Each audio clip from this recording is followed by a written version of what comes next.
బ్రహ్మార్పణం. నీవు అనుకున్నవన్నీ జరిగి తీరాలి అనే రూలేమీ లేదు. నీ జీవితమే నీ ఇష్టానుసారంగా ఉండటమూ లేదు. ఇంకొకసారి జీవితాలను శాసించటానికి నీవెవరు?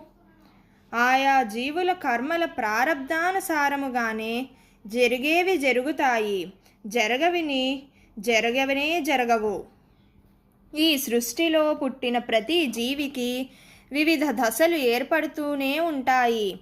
బాల్యము, యవ్వనము, కౌమారము, వృద్ధాప్యము అనే దశలలో దేనిని రాకుండా మనము ఆపగలము?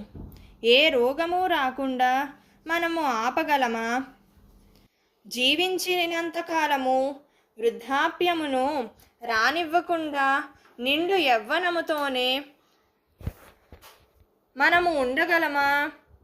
బ్రహ్మార్పణం.